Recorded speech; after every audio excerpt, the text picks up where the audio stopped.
Paragraph A. The passenger pigeon was a legendary species. Flying in vast numbers across North America, with potentially many millions within a single flock, their migration was once one of nature's great spectacles. Sadly, the passenger pigeon's existence came to an end on the 1st of September 1914, when the last living specimen died at Cincinnati Zoo.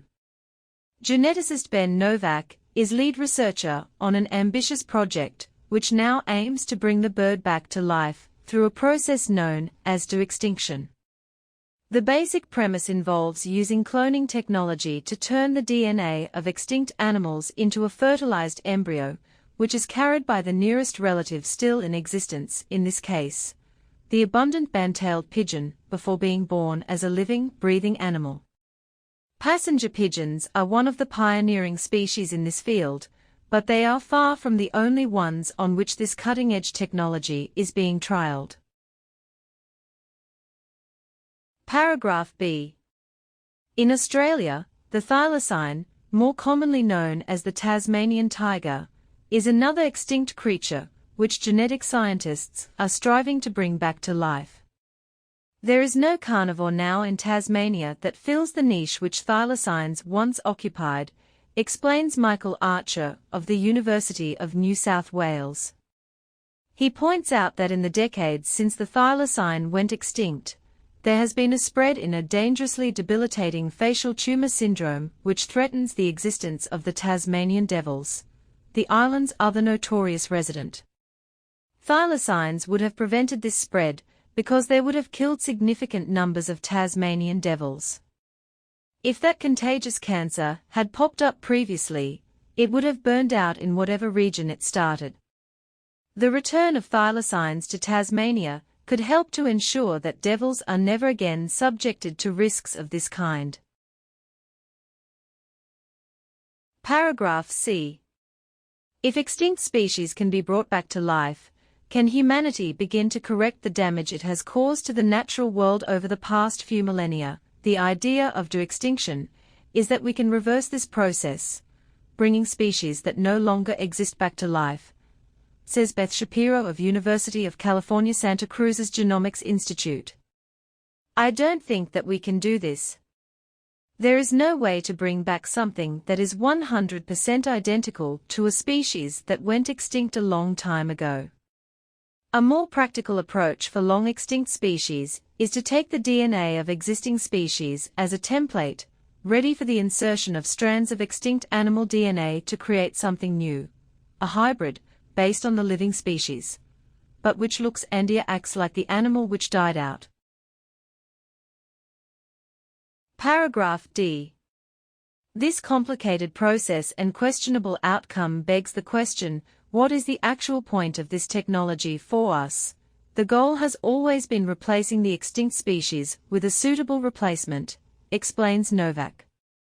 When it comes to breeding, band-tailed pigeons scatter and make maybe 1 or 2 nests per hectare, whereas passenger pigeons were very social and would make 10,000 or more nests in 1 hectare. Since the disappearance of this key species, ecosystems in the eastern U.S. have suffered, as the lack of disturbance caused by thousands of passenger pigeons wrecking trees and branches means there has been minimal need for regrowth. This has left forests stagnant and therefore unwelcoming to the plants and animals which evolved to help regenerate the forest after a disturbance.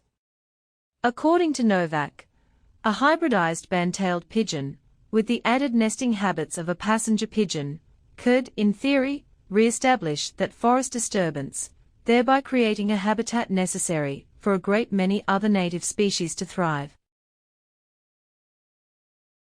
Paragraph E. Another popular candidate for this technology is the woolly mammoth. George Church, professor at Harvard Medical School and leader of the Woolly Mammoth Revival Project, has been focusing on cold resistance, the main way in which the extinct woolly mammoth and its nearest living relative, the Asian elephant, differ. By pinpointing which genetic traits made it possible for mammoths to survive the icy climate of the tundra, the project's goal is to return mammoths, or a mammoth-like species, to the area. My highest priority would be preserving the endangered Asian elephant, says Church, expanding their range to the huge ecosystem of the tundra.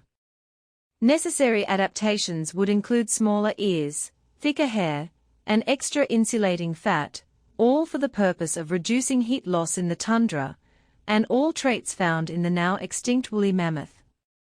This repopulation of the tundra and boreal forests of Eurasia and North America with large mammals could also be a useful factor in reducing carbon emissions. Elephants punch holes through snow and knock down trees, which encourages grass growth. This grass growth would reduce temperature and mitigate emissions from melting permafrost.